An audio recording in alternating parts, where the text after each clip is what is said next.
2026, 2027 ఆర్థిక సంవత్సరానికి సంబంధించిన కేంద్ర బడ్జెట్‌ను నిర్మలా సీతారామన్ లోక్సభలో ప్రవేశపెట్టారు. ఈ బడ్జెట్‌ని చూసినట్లయితే దేశ అభివృద్ధితో పాటు రాష్ట్రాలకు కూడా ముఖ్య పాత్ర వహించినట్లుగా తెలుస్తోంది. ముందుగా అధిక తీర ప్రాంతం కలిగిన మన ఆంధ్రప్రదేశ్ రాష్ట్రం, అదేవిధంగా అభివృద్ధి అవసరాలు ఎక్కువగా ఉన్న మన రాష్ట్రానికి ఈ బడ్జెట్ ఏ విధంగా ఉపయోగపడనుంది? అదేవిధంగా యువతకు, మహిళలకు ఎటువంటి తోడ్పాటును అందించబోతోంది ఈ బడ్జెట్? అదేవిధంగా ముఖ్యంగా చూసుకుంటే కొన్ని రంగాలు మన రాష్ట్ర అభివృద్ధిలో ముఖ్య పాత్ర వహిస్తున్నాయి చెప్పాలి అంటే. టెక్స్టైల్ రంగం కానీ, మత్స్యకార రంగం, వ్యవసాయ రంగం, ఇలా చాలా రంగాలు మన రాష్ట్రాన్ని అభివృద్ధి పదంలో ముందుకు తీసుకువెళ్ళడానికి ముఖ్య పాత్ర వహిస్తున్నాయి. మరి ఈ రంగాలకు ఈ బడ్జెట్ ఏ విధంగా ఆతిథ్యం ఇచ్చింది, మద్దతును అందించింది? ఇంకా చూసుకుంటే భవిష్యత్తులో మన ఆర్థిక వ్యవస్థ ఏ విధంగా ముందుకు వెళ్ళబోతుంది ఈ బడ్జెట్ ద్వారా అనేది ప్రతిదీ మనం ఈరోజు అడిగి తెలుసుకుందాం. మన స్టూడియోలో మనతో పాటు ఉన్నారు ఆర్థిక విశ్లేషకులు ఏ సత్యనారాయణ గారు. మరి ఆయన్ని అడిగి మరిన్ని వివరాలు తెలుసుకుందాం. సార్ నమస్తే సార్. సార్ ముందుగా మన బడ్జెట్ గురించి మీ అభిప్రాయం తెలియజేయండి. ఆల్ ఇండియా రేడియో ప్రేక్షకులకి ధన్యవాదాలు. ముఖ్యంగా ఈ 9వ బడ్జెట్ ప్రవేశపెడుతున్న నిర్మలా సీతారామన్ గారికి, అలాగే ప్రధానమంత్రి మోదీ గారికి మొట్టమొదటిసారిగా ఆదివారం ప్రవేశపెడుతున్నారు. మన స్వాతంత్రం వచ్చిన తర్వాత మొట్టమొదటి ఆదివారం ప్రవేశపెట్టడం అనేది ఇది చాలా హిస్టారిక్. మీరు చెప్పినట్టుగా ఇది గ్రోత్ ఓరియంటెడ్ బడ్జెట్, అంటే పెరుగుదల కోసం ఉన్న బడ్జెట్ ఇది. మీరు వినే ఉంటారు, మూడు మూడు రోజుల క్రితం మన ఆర్థిక సర్వే కూడా మన పార్లమెంట్లో ప్రవేశపెట్టడం జరిగింది. దానిలో మన పెరుగుదల అంటే జీడిపి 6.8 నుంచి 7.2% వరకు ఉండటం జరుగుతుందని చెప్పి భావించారు. అలాగే దానికి తగ్గట్టుగానే బడ్జెట్లో 7% గ్రోత్గా పెట్టడం జరిగింది. అది చాలా ముఖ్యమైన పాయింట్. ఈ ప్రపంచంలో మనం జీడిపి గ్రోత్లో చాలా అగ్రస్థానంలో ఉన్నాం. వరల్డ్ మొత్తం యావరేజ్ చూస్తే ఇది 3.3% మాత్రమే. అటువంటిది మనం చాలా ముందుకెళ్తున్నాం. అలాగే ఫిజికల్ డెఫిసిట్ అంటే ద్రవ్య లోటు, ఇది చాలా ముఖ్యమైన పాయింట్ ఇది బడ్జెట్లో. అది కూడా మనకి 4.3%లో మనం జీడిపిలో కన్ఫైన్ అవుతున్నాం. ముందు ఎస్టిమేషన్ 4.4% చేశారు, దాన్ని 4.3%గా చేసాం. అది కూడా చాలా ముఖ్యమైన పాయింట్ అది. అలాగే మన గ్రాస్ రెవెన్యూ డెఫిసిట్ కూడా ఓన్లీ 1.5%కే కన్ఫైన్ అయ్యాము. అందరూ అనుకున్నట్టుగా మూలధనం మీద బాగా కేటాయించారు. మూలధనం మీద దాదాపు 12.20 lakhs crores మనకి చేశారు. ఎందుకంటే దేశానికి ఏదైనా డెవలప్మెంట్ కావాలన్నా మన మూలధనం మీద ఎక్కువ వెచ్చిస్తేనే మనకు ప్రతిఫలాలు అవుతాయి. ఈ ముఖ్యంగా ఈ ఈ ఒక సంకల్పం కోసం బడ్జెట్ ప్రవేశపెట్టారు. ఈ కర్తవ్య పదలో 3 కర్తవ్యాలు ఆయన తీసుకున్నారన్నమాట. 3 కర్తవ్యాలు, ఆ 3 కర్తవ్యాలు సరిగ్గా నిర్వహించారు. దానిలో సమ్మిళిత అభివృద్ధి, వృద్ధిలో ప్రజల భాగస్వామ్యము, సబ్కా సాత్ సబ్కా వికాస్ అనే దాని స్లోగన్ మీద ఈమె ఆర్థిక మంత్రి ముఖ్యంగా ఈ బడ్జెట్ ఆత్మ అంతా దానిలో చేశారు. దీనిలో కూడా కొత్త మీరు చెప్పినట్టుగా మన ఆంధ్రప్రదేశ్ చాలా విభాగాల్లో, అంటే మనకి దాదాపు 1042 కిలోమీటర్లు సముద్ర తీర ప్రాంతం ఉంది. దానికి అన్ని సముద్రం ఉత్పత్తులు మనం విదేశాల్లో ఎగుమతి చేస్తున్నాం. ఈ మధ్య మీరు చూసుంటారు, ట్రంప్ చాలా టారిఫ్ సముద్ర ఉత్పత్తుల్లో మన విదేశాల్లోంచి మనం ఆయిల్ దిగుమతి చేసుకుంటున్నాం అని చెప్పి విపరీతంగా మన ఎగుమతుల మీద 150% సుంకాలు కూడా విధించడం జరిగింది. ఎప్పుడైతే మీరు రష్యా నుంచి ఆయిల్ దిగుమతి ఆఫ్ చేస్తే మేము మళ్ళీ మీతో నెగోషియేషన్స్ ఎలా అవుతామని చెప్పి అని అన్నారు. అటువంటి పరిస్థితిలో మనకి ఈ అంతా మన ఆంధ్రప్రదేశ్లో ఉన్న తీర ప్రాంతంలో ఉన్న సముద్రం ఉత్పత్తులు, ముఖ్యంగా రొయ్యలు, చేపలు, ఈ రంగం అంతా కుదేలైంది. దాన్ని ఉత్తేజపరుద్దామని చెప్పి బడ్జెట్లో కూడా చాలా బ్రహ్మాండమైన ఉత్తేజం వచ్చిందన్నమాట. దీన్ని మీరు చూసుంటారు, దాదాపు మన ఫిషరీస్ దానిలో ఒక 500 రిజర్వాయర్స్, అంటే అమృత సరోవర్స్లో ఒక ఫిష్లకి ఈ చేపల పరిశ్రమలు అభివృద్ధి చేయడానికి ఒక స్టార్టప్ లాగా పెట్టి దాన్ని ఎలా పెంచాలి, దాన్ని మార్కెటింగ్ వరకు కూడా మొత్తం టైఅప్ పెట్టి గవర్నమెంట్ సహాయం చేస్తుంది. అలాగే ఈ సంబంధించిన మనం ఏదైతే షింపు అంటే రొయ్యలు ఎక్స్పోర్ట్లో ఉపయోగించే రసాయనాల్ని మనం దిగుమతి చేసుకుంటున్నామో దానిలో కూడా కస్టమ్స్ డ్యూటీని మనం ఎగ్జంప్షన్ చేశారు. దానివల్ల కూడా ఈ రంగం చాలా ముఖ్యంగా చాలా ఉపయోగపడుద్ది. అలాగే మీరు చెప్పారు, మహిళలకు అడిగారు మీరు, మహిళలకు కూడా మీరు చాలా మంచి దీనిలో బడ్జెట్లో మంచి ప్రతిఫలాలు ఇచ్చారు.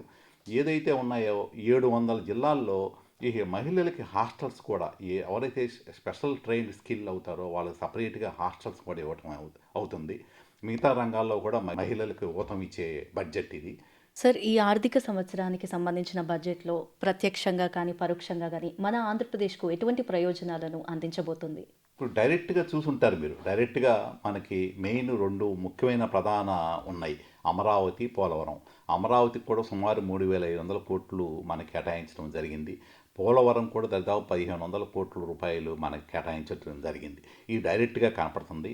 అదీగాక మీరు హై స్పీడ్ కారిడార్స్ మీరు ఉంటాం. 7 హై స్పీడ్ కారిడార్స్ అనౌన్స్ చేశారు. అందులో 3 మనకు ఆంధ్రప్రదేశ్ నుంచే వెళ్తున్నాయి. మీకు హైదరాబాద్, చెన్నై కానీ, హైదరాబాద్, బెంగళూరు కానీ, అలాగే బెంగళూరు, చెన్నై కానీ ఈ కారిడార్స్ అన్నీ మన ఆంధ్రప్రదేశ్ నుంచి వెళ్తున్నాయి. అంటే దరిదాపు 1,600 కిలోమీటర్లో 800 కిలోమీటర్లు మన ఆంధ్రప్రదేశ్ నుంచి వస్తుంది. అంటే సగం శాతం మన మిగతా రాష్ట్రాల కన్నా మనకే వెళ్తుందన్నమాట. కాబట్టి ఎప్పుడైతే ఈ హై స్పీడ్ కారిడార్స్ మన రాష్ట్రం నుంచి వెళ్తుందో మనం పరిశ్రమకు ఉత్పత్తికి, రవాణాకి, ఈ అది ఇతర రంగాలకి చాలా ఇతోధికంగా ఉపయోగపడుతుంది. అదొక చాలా మంచి పాయింట్ అండి. అన్నిటికన్నా మీరు చూసుంటారు రేర్ ఎర్త్ మినరల్స్ అని, రేర్ ఎర్త్ మినరల్ కారిడార్ అని చెప్పి మనకి కేరళ 3 రాష్ట్రాలతో పాటు మనకు కూడా ఇచ్చారన్నమాట. అది చాలా ఉపయోగపడుద్ది. ఏదైతే మైనింగ్లో దానికి ఆ ప్రాసెసింగ్లో కానీ, ఆ ఉద్యోగాల కల్పనలో కానీ, లేకపోతే ఎగుమతుల్లో కానీ ఈ రేర్ ఎర్త్ మినరల్స్ అనేది చాలా ఉపయోగపడుద్ది. చాలా రేర్గా ఉండే మ్యాంగనీస్ కొంచెం చాలా రేర్ ఉన్నాయి. ఆ గనులకి మనం ప్రాసెస్ చేయడానికి కానీ, దానికి సంబంధించిన ఇంపోర్ట్ చేసుకున్న వాటి మీద ఎగ్జామ్షన్ డ్యూటీ రాయితీలు ఇవ్వటం కానీ, ఉద్యోగాల కల్పన వీటన్నిటికీ చాలా ఉపయోగపడింది. అదొకటి డైరెక్ట్గా మనకు కనపడతా ఉంది. ఇంకొకటి మీరు చూసుంటారు. మీరు డైరెక్ట్గా బడ్జెట్ ప్రసంగంలో మన నిర్మలా సీతారామన్ గారి ప్రసంగంలో అరకు ట్రెక్కింగ్ గురించి కూడా మనకి ఇచ్చిన దానిలో అరకు ట్రెక్కింగ్ ఒకటి ఇచ్చారు. అలాగే పులికాట్ సదస్సులో ఆ ఫోటోగ్రాఫీకి కానీ, ఆ బర్డ్ ఆ పక్షులు ఏదైతే చూడటారో దానికి కూడా మనకి ప్రత్యక్షంగా మనకి ఆంధ్రప్రదేశ్కి ఇచ్చినట్టుగా కనపడుతుంది. ఇది కాకుండా మీరు చూసుంటారు డేటా సెంటర్స్. ఇండైరెక్ట్గా మీరు చూస్తే డేటా సెంటర్స్ మీ మధ్య చూసుంటారు. మైక్రోసాఫ్ట్ కానీ పెద్ద పెద్ద డేటా సెంటర్స్ మన విశాఖపట్నం రాబోతున్నాయి. దానికి సంబంధించిన ట్యాక్స్ హాలిడే అంటే మనకి ట్యాక్స్ కట్టకుండా 2047 వరకు వాడికి రాయితీలు ఇచ్చారు. అలాగే క్లౌడ్ మేనేజ్మెంట్ క్లౌడ్ సిస్టమ్ సంబంధించిన ఆర్టిఫిషియల్ ఇంటెలిజెన్స్ సంబంధించిన దానిలో కూడా 2035 వరకు రాయితీలు కూడా కల్పిస్తున్నారు. అలాగే మీరు క్వాంటమ్ కూడా మీరు బడ్జెట్లో అయిన ఉంటారు. క్వాంటమ్ టెక్నాలజీ కూడా బడ్జెట్లో డైరెక్ట్గా అయిన ఉంటారు. ఇవన్నీ ఈ 3 రంగాలకు ఉన్నాయి. అలాగే మనకు సంబంధించిన కెమికల్ పార్క్స్ అని ఉన్నాయి. దానిలో కూడా మనం చేసుకోవచ్చు. అది కాకుండా ఇంకో ముఖ్యమైనది ఏంటంటే మనం సిస్కో అని చెప్పి మన ఒకటి ఉంది. ఏదైతే మనం పూర్వోదయ కింద మనం ఎక్కువ వస్తాయేమో అని చెప్పి మన రాయలసీమలో ఎక్కడైతే మనకి ఉద్యానవన రంగంలో ఎక్కువ ఉన్నాయి, అక్కడ హార్టికల్చర్ అవన్నీ ఎక్కువ ఉంటాయి. అక్కడ మనకి బాగా 40,000 కోట్లు వస్తాయి అనుకున్నాం. అదొక్కటి రాలేదు. అదొకటి డిసప్పాయింట్. దాని బదులు అగ్రికల్చర్ సెక్టర్లో మన హార్టికల్చర్ రంగంలో బాగా ఉత్తేజం ఇద్దామని చెప్పి మన ఆల్మండ్స్ కానీ, మన క్యాష్యూ నట్స్ వాటిల్లో కూడా మనకి ఒక పెద్ద పథకాలు కూడా ఇవ్వటం జరిగింది. అలాగే మనకి ఇక్కడున్న సంబంధించిన కోకో కానీ వీటిల్లో కూడా మనకి పంటల్లో కూడా మనకి వేరే సపరేట్ పథకాలు కూడా పెట్టడం జరుగుతుందన్నమాట. ఈ పథకాలు కాకుండా ఇంకా ఇతోధికంగా కూడా మనకు ఆంధ్రప్రదేశ్ ఇండైరెక్ట్గా కూడా చాలా పథకాల వల్ల మనం లబ్ధి పొందుతున్నాం. ఈ లబ్ధి పొందకుండా ఎంఎస్ఎంఈ సెక్టర్లో మనకి మామూలుగా మీరు చూసుంటారు. మామూలుగా బయోఫార్మా శక్తి పథకం అని చెప్పి 10,000 కోట్లు ఉన్నాయి. అంటే ఫార్మా రంగంలో మన ఆంధ్రప్రదేశ్ ఎంత ముందుంది. ఆ 10,000 కోట్లు 5 సంవత్సరాల్లో మనకి చేయాలని ఉంది. ఆ పథకం కూడా మనం బాగా ముందు చేస్తాం. అలాగే సెమీ కండక్టర్ రంగంలో కూడా 40,000 కోట్లు మనకి మన బడ్జెట్లో కేటాయించారు. దానిలో కూడా మన ఆంధ్రప్రదేశ్ అది కూడా అందిపుచ్చుకునే అవకాశం మనకి బాగా ఎక్కువ కనపడుతున్నాయి అన్నమాట. ఈ ఆర్టిఫిషియల్ ఇంటెలిజెన్స్, క్లౌడ్ మేనేజ్మెంటు, లేకపోతే క్వాంటమ్ టెక్నాలజీ ఇవన్నీ మన ముఖ్యమంత్రి చంద్రబాబు నాయుడు గారు అందిపుచ్చుకునే విషయంలో ముందుంటారు. కాబట్టి వాటిని సెంటర్ నుంచి అందిపుచ్చుకుని మనం ఇంకా ఈ రంగాల్లో మనకి ఉపాధి కల్పనకి ఈ యువతకి ఎక్కువ ఈ మధ్య చూసుకుంటారు 1,00,000 మందికి బాగా ట్రైనింగ్ ఇచ్చి క్వాంటంలో చేశారు. క్వాంటమ్ కూడా మన అమరావతిలో ఏప్రిల్ నుంచి కూడా స్టార్ట్ చేద్దామని చెప్పి మీరు స్టేట్మెంట్ల ద్వారా వినున్నారు. కాబట్టి ఈ ఆర్టిఫిషియల్ ఇంటెలిజెన్స్ ద్వారా కూడా మనం ఈ టెక్నాలజీ రంగంలో మనం ముందుకు వెళ్ళే అవకాశం ఎక్కువగా ఉంది. సార్, మీరు చెప్పినట్టుగానే వివిధ పథకాలను అయితే ఈ ఆర్థిక సంవత్సరంలో లోక్సభలో ప్రవేశపెట్టారు. అదేవిధంగా రేర్ ఎర్త్ కారిడార్ ఇలాంటి పథకాలతో పాటు కంటైనర్ తయారీ పథకాన్ని కూడా ప్రవేశపెట్టారు. సో దీనివల్ల మన ఆర్థిక వ్యవస్థ ఏ విధంగా ముందుకు వెళ్ళబోతుందంటారు? కంటైనర్ మ్యానుఫ్యాక్చరింగ్ కూడా చాలా మంచి పథకం అండి. మీరు చూసుంటారు, ప్రతి 50 కిలోమీటర్లకి మనకి పెద్ద కోస్టల్ కాబట్టి మన వైజాగ్ కానీ, మన మచిలీపట్నం కానీ, కృష్ణపట్నం కానీ, కొత్తగా వచ్చే రామాయణం పట్నం కానీ ఇవన్నీ చూశారు. మీరు ప్రతి 40-50 కిలోమీటర్లకి ఒక షిప్ యార్డ్ ఉండాలని చెప్పి మనం చంద్రబాబు నాయుడు గారి పథకం అది. దీనివల్ల కంటైనర్స్కి ఏంటంటే మనకి చాలా లోటు ఉన్నాయి. ఇండియాలో మనకి మిగతా వాళ్ళు ఏషియన్ కంట్రీస్ అన్ని బాగా అందిపించుకుంటున్నారు, చిన్న చిన్న దేశాలు. మన కంటైనర్ మ్యానుఫ్యాక్చరింగ్ వాటిల్లో మనం వెనకబడి ఉన్నాం. ఎప్పుడైతే ఈ రంగానికి మనకి ఉత్తేజం ఇస్తున్నారో, మన తీర ప్రాంతం ఉంది కాబట్టి ఈ ఎగుమతుల్లో మనకు బాగా దీన్ని ఉపయోగించుకుని ఇంకా మనకి ఫారిన్ కరెన్సీ కూడా మనం ఎక్కువ వచ్చే అవకాశం ఉంది. సార్, అదేవిధంగా ఈ బడ్జెట్లో వ్యవసాయ రంగానికి సంబంధించి కానీ, మత్స్యకార సంబంధించి కానీ, ఈ రంగాలకు రైతులకు ఏ విధంగా ఉపయోగపడేలా ఉంది ఈ బడ్జెట్ అంటారు? ఇది ఆంధ్రప్రదేశ్కి చాలా ఉపయోగపడే బడ్జెట్ అండి. ఇది వ్యవసాయ రంగం ముఖ్యంగా ఈ డెడికేటెడ్ ప్రోగ్రామ్ ఫర్ హార్టికల్చర్ అని చెప్పి మనకు తెలుసు కదా. మా హార్టికల్చర్ అనంతపూర్ లాంటిది హబ్ అనమాట. ఇంతకుముందు నేను చెప్పినట్టుగా పూర్వోదయ పథకం కింద 40,000 కోట్లు మనం ఎక్స్పెక్ట్ చేశాము. దీనివల్ల ఏంటంటే దీనికి మనకి ఆర్చర్డ్స్ కానీ, లేకపోతే హై డెన్సిటీ కల్టివేషన్ వాల్నట్స్ ఉన్నాయి కదా, వాల్నట్స్, ఆల్మండ్స్ కానీ దీనికి సంబంధించిన దానిలో మనకి ఎక్కువ ప్రొడక్షన్ లేదండి. దానికి ఉత్తేజం కోసం అని చెప్పి ఒక పథకం పెట్టారు. అది మనకి ఈ రాయలసీమ ప్రాంతం మనం బాగా ఉపయోగించుకోవచ్చు అది. అలాగే యానిమల్ హస్బెండరీ, మీకు తెలుసు కదా, పశువర్ధక శాఖ, దానికి చాలా సపోర్ట్ ఇస్తున్నారండి. దీనివలన దానికి ఏంటంటే క్యాపిటల్ ఇన్సెంటివ్స్, క్యాపిటల్ సబ్సిడీతో ఒక లోన్స్ క్రియేట్ చేయటం. దానివల్ల ఏంటంటే విలేజెస్లో కానీ సెమీ అర్బన్ ప్రాంతంలో ఈ ఉద్యోగ కల్పన కూడా దానివల్ల వచ్చే అవకాశం ఉంది ఈ యానిమల్ హస్బెండరీ స్కీమ్స్ వల్ల. ఫస్ట్ టైం ప్రైవేటైజేషన్ కూడా దాన్ని ఖాళీ చేసి పెట్టడానికి కానీ, దాన్ని ఆర్టిఫిషియల్ ల్యాబొరేటరీస్కి కానీ, లేకపోతే బ్రీడింగ్ ఫెసిలిటీస్కి కానీ ఈ ప్రైవేటైజేషన్ కూడా ఫస్ట్ టైం యానిమల్ హస్బెండరీలో మనకి ఈ బడ్జెట్లో మనం చూస్తున్నాం. ఇంతకుముందు ఎప్పుడూ లేదండి. అలాగే మీకు ఈ హై వాల్యూ అగ్రికల్చర్ కూడా, అంటే మనకు ఇప్పుడు కోకోనట్ మనకు తెలిసి ఉంటారు మీరు, కోనసీమ అంతా కోకోనట్కి మనకు చాలా ఓల్డ్ పద్ధతిలో మోస పద్ధతిలోనే చేస్తున్నారు. ఇప్పుడు మోస పద్ధతుల నుంచి మార్చేసి పాతయన్ని తీసేసి కొత్తగా ప్లాంటేషన్ పెట్టి దాని ప్రొడక్షన్ పెడదామని చెప్పి కోకోనట్ కూడా పెట్టారు. అలాగే మీరు కోకో చూసుంటారు, వెస్ట్ గోదావరి, అలాగే కృష్ణా, ఈస్ట్ గోదావరిలో కూడా ఎక్కువ ఉంటుంది. దానికి కూడా ఉత్తేజం చేద్దామన్నారు. అలాగే క్యాష్యూ నట్స్ అంటే జీడిపప్పుతోనూ దానికి ఒక ప్రోగ్రాం పెట్టారు. ఈ రంగాలన్నిటికీ వల్ల మనకి అగ్రికల్చర్ రంగం చాలా ఉపయోగపడుతుందండి.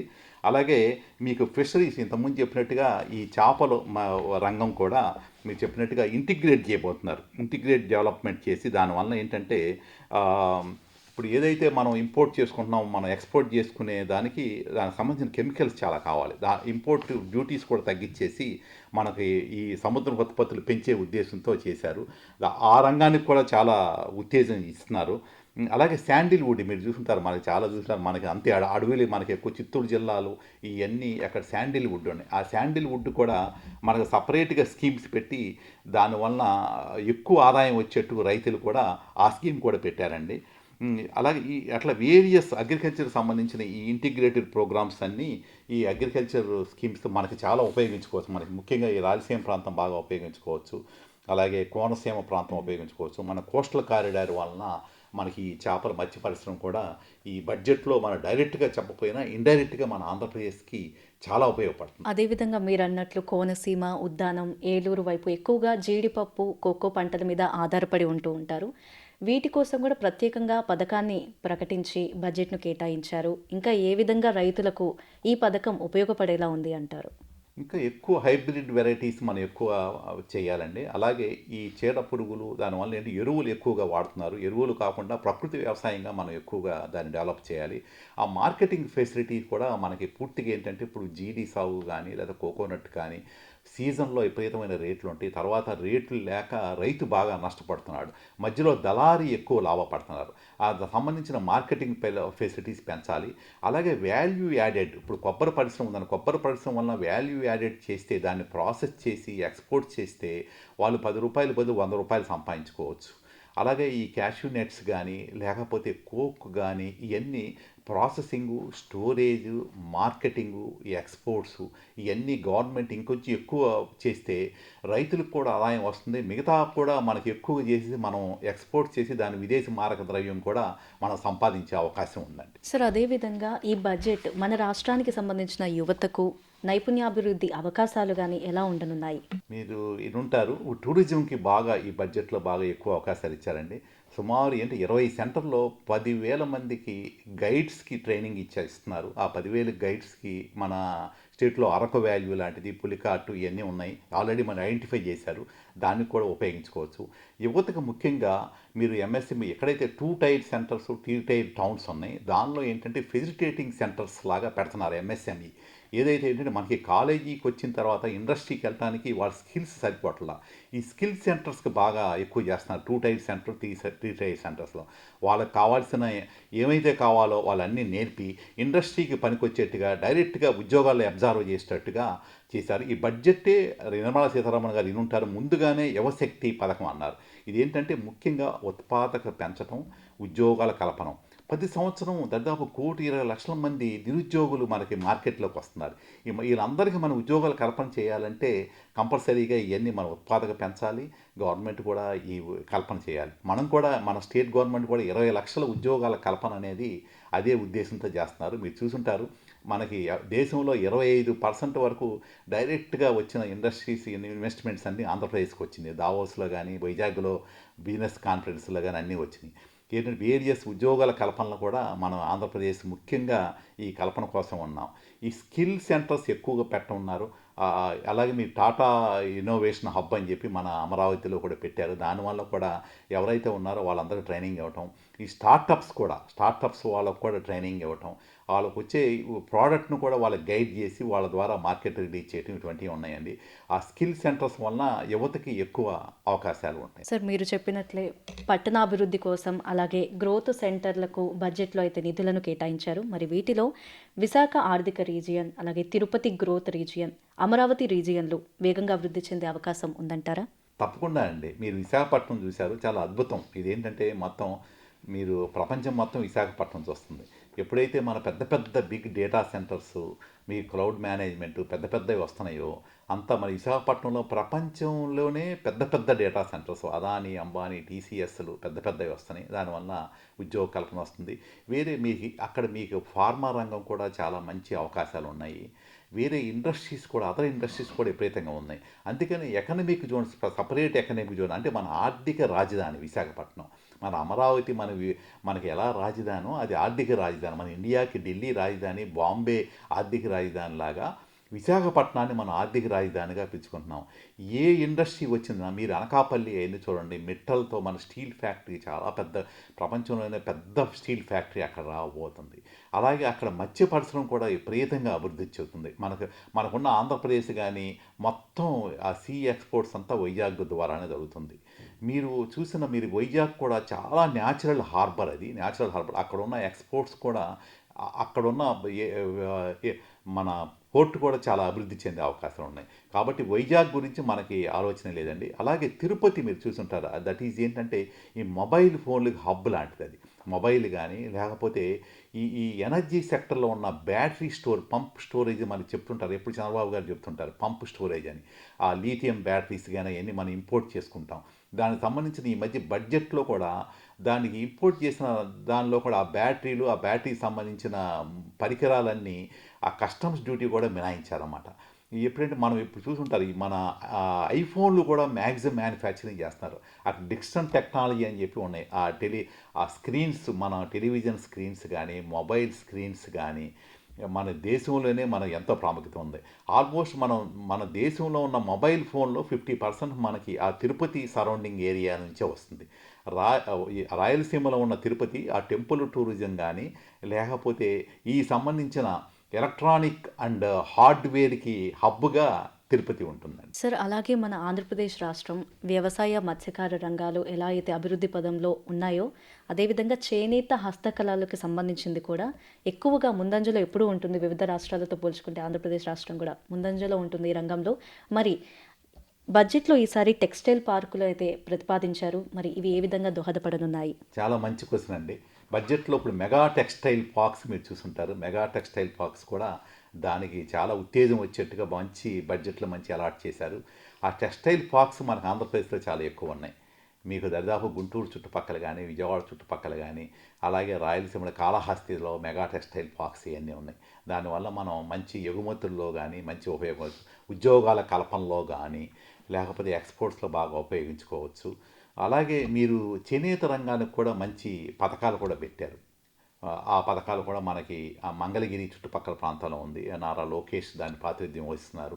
అక్కడ మెగా ఈ మధ్య మనం అన్నీ చూసినా, ఎక్కడ చూసినా చేనేతలు చాలా బాగా ప్రమోట్ చేస్తున్నారు. ఎక్కడ చూసినా మనం ఎవరైనా విదేశీయులు వచ్చినప్పుడు కూడా చేనేత వస్తువులు మనం ప్రజెంట్ చేయటం అటువంటివి ఉన్నాయి.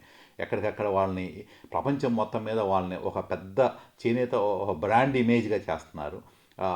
అలాగే ఖాదీ విలేజ్ అండ్ ఇండస్ట్రీస్ ఈ దీనికి సంబంధించిన ఈ లోన్స్ క్రియేట్ చేయడంలో కానీ, ఆ రంగానికి సంబంధించిన ఊతం ఇవ్వటంలో కానీ ఈ బడ్జెట్ ఎంతో ముందు ఉందండి.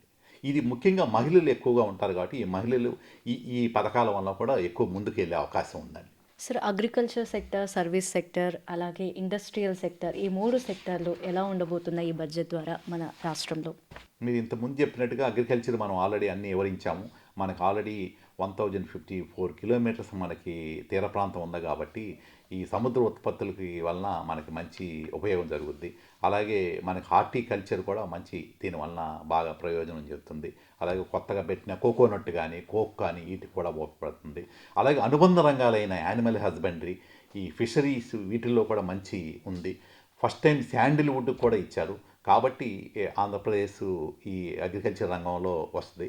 ఇండస్ట్రియల్ సెక్టర్ తీసుకుంటే మనకి ఈ చిన్న పరిశ్రమలు, మధ్య పరిశ్రమలు అంటే ఎంఎస్ఎంఈ అంటారు, చాలా ఉత్తేజం. ఇది బ్యాక్ బోన్ అనమాట. ఆల్మోస్ట్ 50% ఎగుమతులు ఈ రంగం నుంచే వస్తుంది. జీడిపిలో కూడా 40% ఇందులోనే ఉంది. ఎంఎస్ఎంఈ రంగానికి మీకు 10,000 కోట్లకి ఈక్విటీ క్యాపిటల్ కింద మనకి బడ్జెట్లో పెట్టడం జరిగింది. టాపప్ కింద దానిలో 2,000 కోట్లు కూడా పెట్టడం జరిగింది. ఇంతకుముందు చెప్పినట్టు కూడా ఈ అర్బన్ సెంటర్స్లో ఫెసిలిటేటింగ్ సెంటర్లో స్కిల్ సెంటర్స్ అంటే టైర్ 2, టైర్ 3 సెంటర్స్లో కూడా వాళ్ళకి ట్రైనింగ్ ఇస్తున్నారు. దాదాపు 6 వీక్స్ ట్రైనింగ్ ఇచ్చి ఎలా చేయాలి, ఇండస్ట్రీకి ఎలా ఉపయోగపడతారని చెప్పి వీళ్ళు ఉపయోగపడేదనే ట్రైనింగ్ అంటే డైరెక్ట్గా స్టూడెంటు, ఇండస్ట్రీ, మీడియాగా ఈ స్కిల్స్ సెంటర్స్ ద్వారా ఈ యువతకి ఎక్కువ ఉపాధి కల్పిద్దామనే ఉద్దేశంతో ఈ ఫెసిలిటేటివ్ సెంటర్స్ కూడా పెట్టడం జరుగుతుంది. ఇంకొక ఈ బడ్జెట్లో ముఖ్యంగా ఏంటంటే ఎంఎస్ఎంఈలో ట్రెడ్స్ అంటారు. ట్రెడ్స్ అంటే ఏంటంటే మనకి ఎక్కడికెక్కడ మనం చేసిన ఈ చిన్న పరిశ్రమలకి ఎవరి కార్పొరేట్లకి మనం వాళ్ళకి సప్లై చేసినప్పుడు ఆ బిల్ అన్నీ ఆగిపోతాయి. ఆ బిల్ డిస్కౌంటింగ్ సిస్టంలో ఆ టీఆర్ఈఈడిఎస్ సిస్టమ్ కూడా ఆ ద్వారా కూడా వీళ్ళకి ఫైనాన్సింగ్ ఫెసిలిటీ ఇచ్చేట్టుగా చేశారు.